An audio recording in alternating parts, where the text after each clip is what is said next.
Hi, I'm Lex the Illusionist, a magician that also has a degree in business and political science. And today I'd like to talk a little bit about business and evaluating how much your magic business is worth on paper.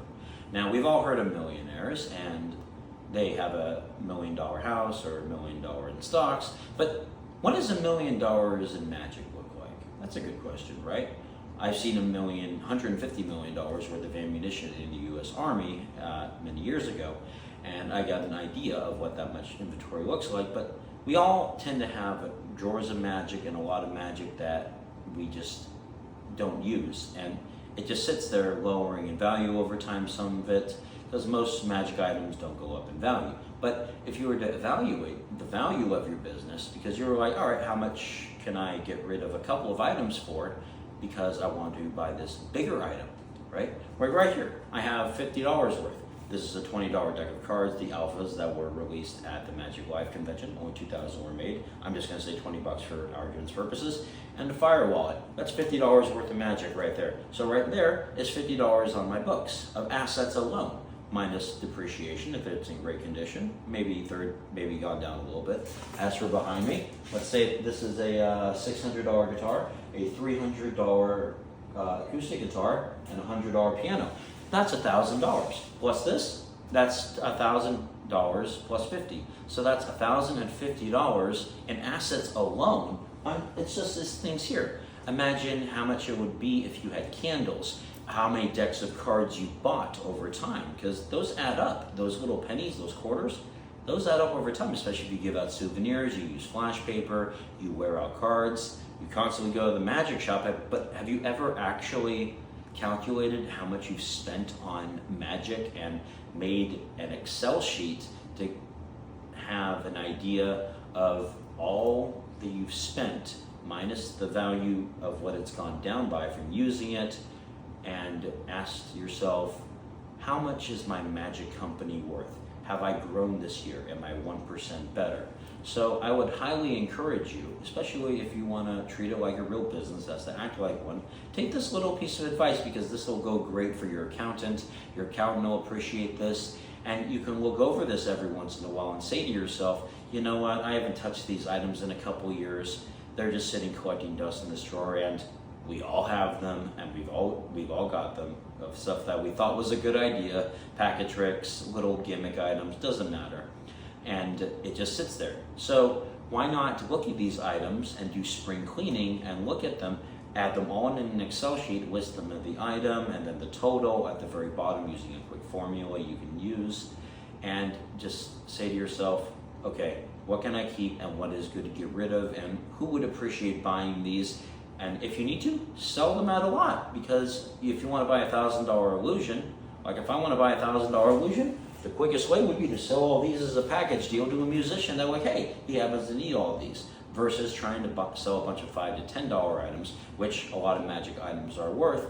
But it's important to know where you can do this, like not just your own website, because they're all used. So hitting up people that specialize in items such as these, our Facebook groups and other methods, chat forums, people that may want them, especially your books, especially if you've read them. I might honestly encourage you to keep the books, because those are more valuable than the props. Let's be honest, they have 100 effects in them, which is $500 worth of ideas. So I would highly encourage you to look at and tally up how much you've spent on your items, to look at how much not just you have as your magic's business net worth, but how much you've actually invested into your business to learn to get to the level that you're at. Plus the classes and money you spent on education. Continued education is part of business. So I would encourage you to look at how much you spent on that as well, because that will be very important, including private lessons, tutoring, mentorship, classes, whether it's at places like the Magic Castle, the Magic and Mystery School, mentors that you've had, people that have taught you tricks, things you bought on Vanishing Ink, Penguin Magic, etc., other trick supply, it doesn't really matter, eBay, whatever, Facebook, people that are friends of yours that might give you a discount, Murphy's Supplies, Theory 11. Count out how much you've totally spent, and then make a calculation of how much you have made and how many items have gone down in value, plus your gas, because then you'll have an idea of what your books really, really look like, and you'll know what your magic is worth. And if you really want to get that really big next thing that you think is going to determine your brand better, or if you even just need a new suit, get rid of a box of magic stuff that you're not using. Somebody is going to want it that's a beginner, because we all started there at one point. And if you've mastered the item and it's been out of your show for 10 years, what's the point in keeping it? I mean, this $50 right here, this is already like, if I were to think of getting a $1,000 illusion, this is 5% of it right here. And look how small this is. So just think about that in numbers, because it's all numbers in business. And if you know your numbers, people are going to want to help you, because you're like, oh, I got this much in assets, so I've invested this much. And if you want to get an investing partner, they are going to want to see these numbers. So you might find someone who's a magic enthusiast who wants to be a producer with you as a side partner. And if you show him that your book's like, hey, I got $20,000, $30,000 in magic, and you're a genius in marketing, do you want to do $5,000 worth in marketing? And once we make 10 grand together, we'll split it, and we'll figure out and find a way that works for everybody. So make an asset list of what you have, because that's going to make a difference also down the line, especially as you sell items, depreciation. All that makes a big difference on your taxes, and it's something you really need to have into a tally if you're a professional businessman. I had a friend who was a financial advisor with 3 licenses, including a Series 7. He was a magician, and I once saw, I won't say his name, but he had several $1 million, and one of the reasons he knew his net worth is because he actually had an Excel sheet of 4,000 magic items that he bought, and he actually listed them all from Penguin.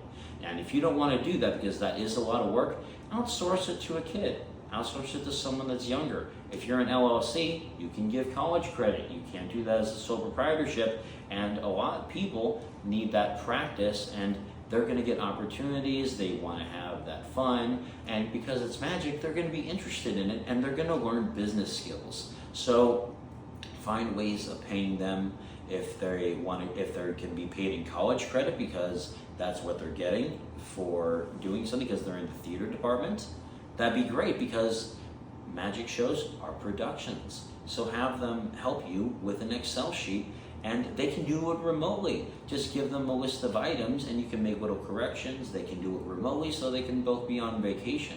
Because as we go more in the world that's digital, try to help them out. And Excel, it's one of the most easy programs that have been around for a while. So if you got someone older that wants to help, that's just doing things remotely, that's kind of now retired, that wants to make a few extra bucks, hire them. It doesn't have to be a younger person. You might want to get someone a little older that can go, all right, well, these can be this, and I'm going to look this item up. And there are plenty of retired magicians that don't perform anymore, and they can still use the income, so ask them for help. They would happily help you, and heck, they might even help you sell the item and get rid of it, because they want to keep talking to people and they want to still be a part of magic, but they're just a little burnt out and they want to focus on the merch item. And if you can outsource those merch sales and sponsor them, you can make a lot more money versus just your shows, because now you have those merch items to go with it. So think about different ways that you can utilize merch, and that you can utilize how much those assets are, because if you have 1,000 decks of cards and they're $5 a piece, that's $5,000 in assets. You sell them for $10, you just made a $5,000 profit. And because you're showing people card tricks, you're doing that for them at your shows, they might be primed at that moment and very happy to try to shuffle cards, because they want to learn how to shuffle. You don't have to teach them magic necessarily without an extra one-on-one lesson, but show them how to shuffle cards. I've had people that whenever I do my shows, I ask people, all right, who's the best shuffler here? And for fun, I sometimes will pick the worst shuffler, because I don't care what happens to the cards. And this way, they're a part of the magic. So if you can make them a part of the magic, they're more likely to want to buy that little sale from you. And a lot of people carry $20 on them, and it's a $20 deck of cards. So get a resale license, a wholesale license, and sell that to them. And just log it at the end of the day into QuickBooks and your log, and boom, you're $20 higher. And if you're doing a show for $500 and you just added $20, Hey, you just added 4%.